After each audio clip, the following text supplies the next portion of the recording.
Okay, so now that you have watched, or now that you've reviewed Contrast and Contradictions, we're going to go through this story together, or most of it together, and we're going to talk about some of the things that we see in this story that are contrast and contradictions. Remember that a contrast and contradiction is when a character acts in a way that is different than what we might expect. So I'm going to start reading, and then we'll stop and discuss.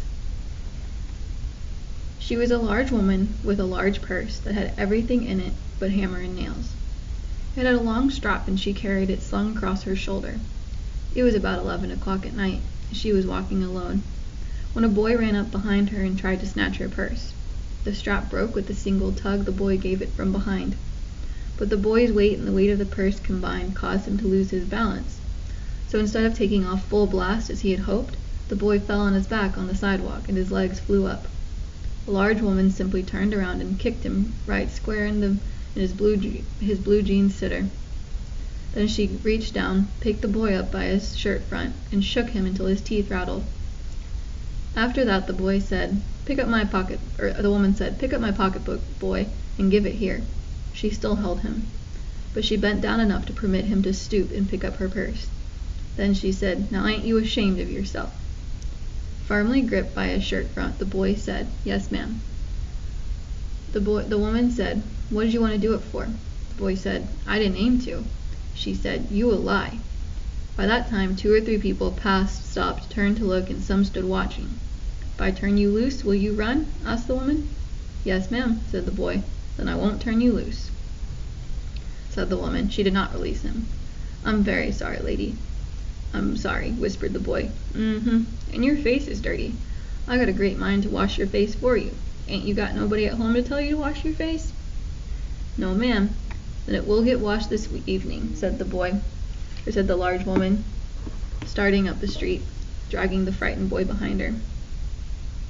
Okay, so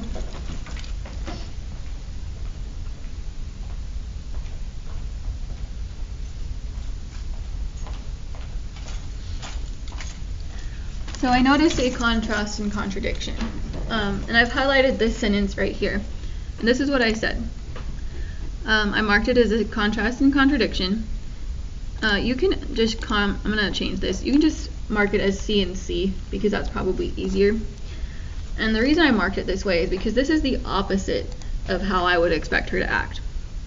I mean, I don't think that if I was walking down the street and someone, tried to steal my purse, if I would just be like, "Cool, come home with me and I'll wash your face."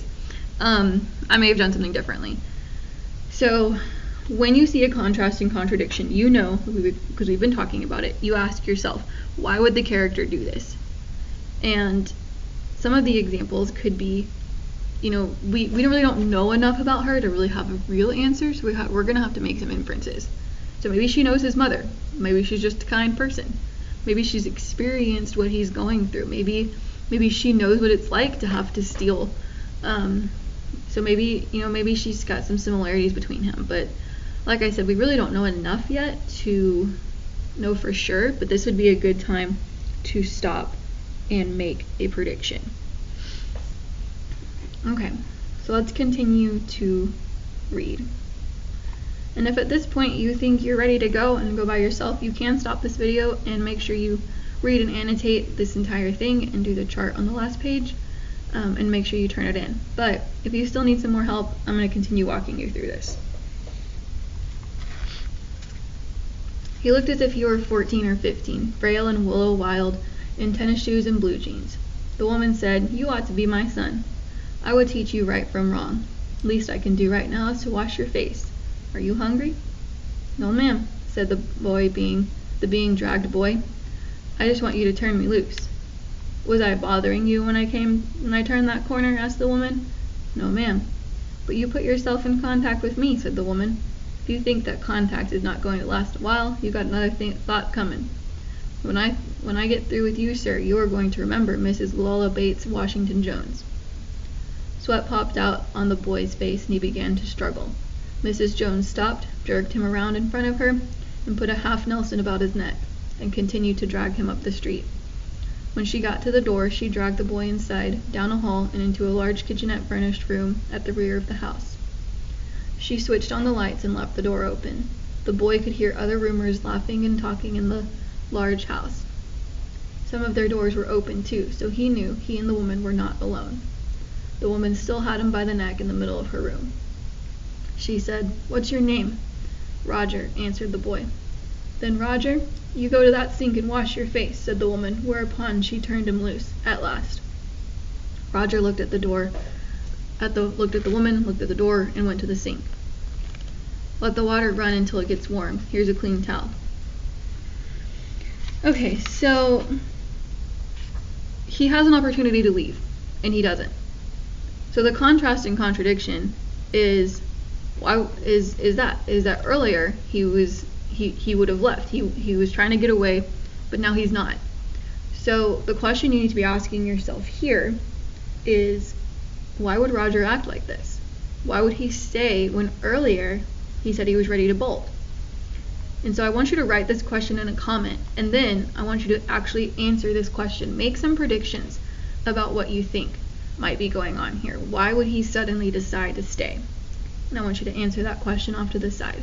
Please make sure you do that. It will be part of your grade. Okay, so let's continue reading.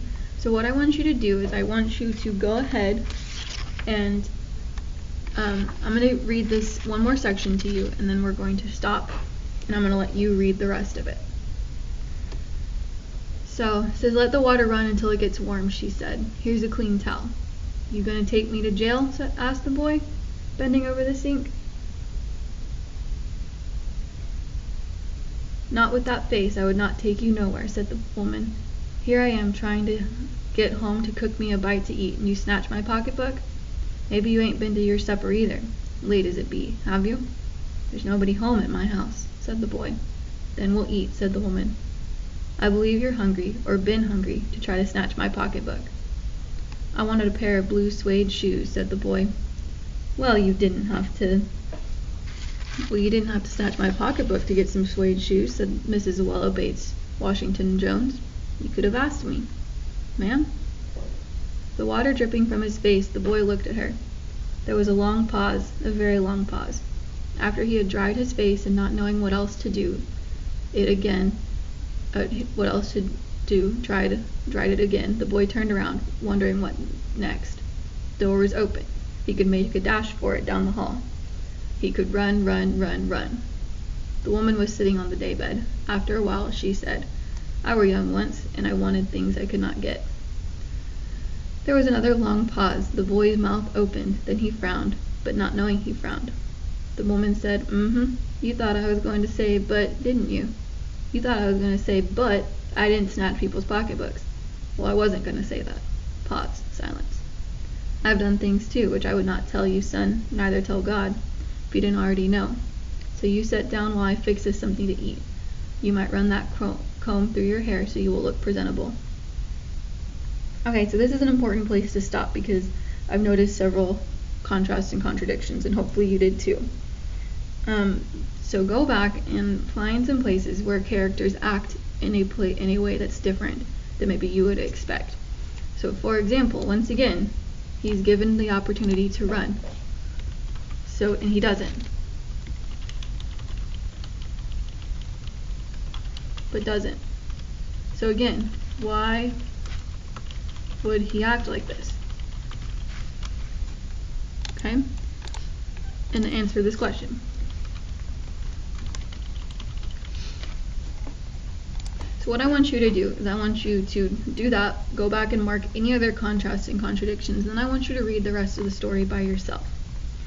And when you are done, you're going to get to this chart, and you are going to fill out all of the contrasts and contradictions that you saw in this story.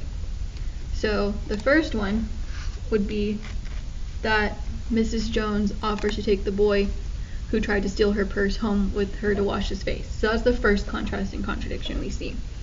And then I want you to fill out the rest of these. And then I want you to think about, what do all of these things reveal to us about conflict or plot And then what is the theme of the story? What are we supposed to learn from this based on these contrasts and contradictions? Based on, the fact that Mrs. Jones took the boy home, based on the fact that that Roger decided not to run. What are we supposed to learn from that? And I want you to fill this part out with a couple of sentences. Then I want you to turn that in on Canvas. If you have any questions, let me know. Thank you for watching. Go back and watch anything that you missed. And that is all.